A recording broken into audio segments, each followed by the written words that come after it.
तो आज की हमारी कहानी है उमरू अय्यार और तिलस्माती दुनिया के बारे में।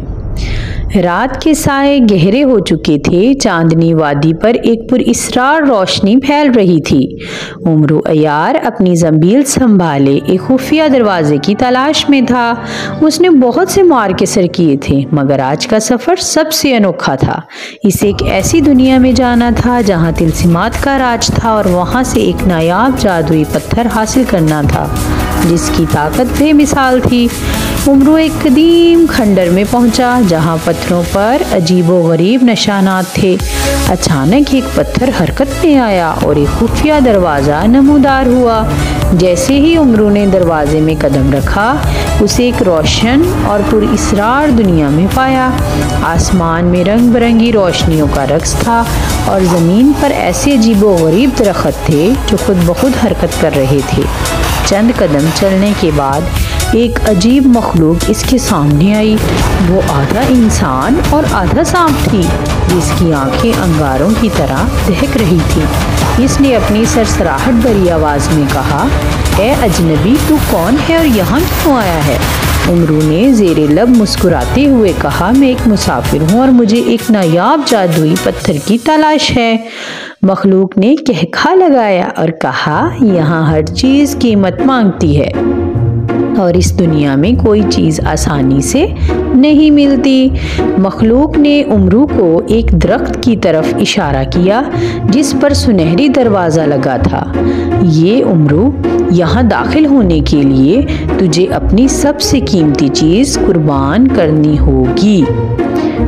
उमरू ने कुछ सोचा और अपनी जंबील से कदीम जादुई तिलस्म निकाला जो इसे उस्तादों से विरासत में मिला था। जैसे ही उसने तिलस्म दरवाजे के सामने रखा, दरवाज़ा खुल गया और उमरू अंदर दाखिल हो गया।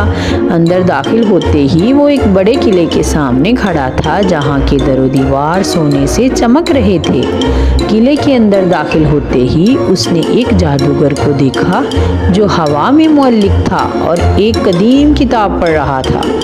तुम कैसे यहाँ आए हो? जादूगर ने हैरानी से पूछा।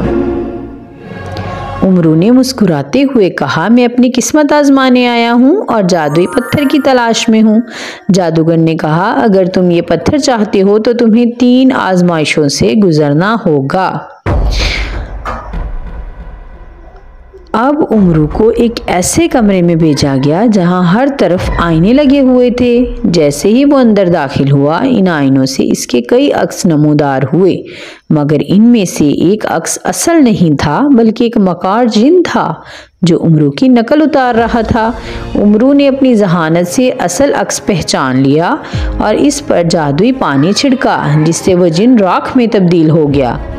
दूसरी आजमाइश के बाद जादूगर ने उमरू को एक जादुई भूल भुलैया में भेजा जहाँ से उसे एक ऐसे दरवाजे की तलाश करनी थी जो हकीकत में मौजूद नहीं था बल्कि सिर्फ एक मखसूस मंत्र पढ़ने पर जाहिर होता था।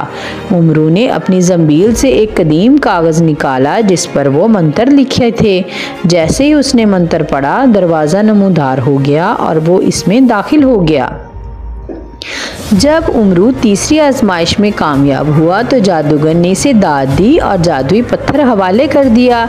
ये पत्थर तुम्हें बेपनाह ताकत दे सकता है, मगर याद रखो, ताकत का सही इस्तेमाल ही असल कामयाबी है। उमरू ने पत्थर को अपनी जंबील में रखा और जादुई दरवाजे से बाहर निकल आया। जैसे ही वो वापस अपनी दुनिया में पहुंचा, इसे एहसास हुआ कि ये सफ़र ना सिर्फ जादुई बल्कि एक अजीम सबक भी था।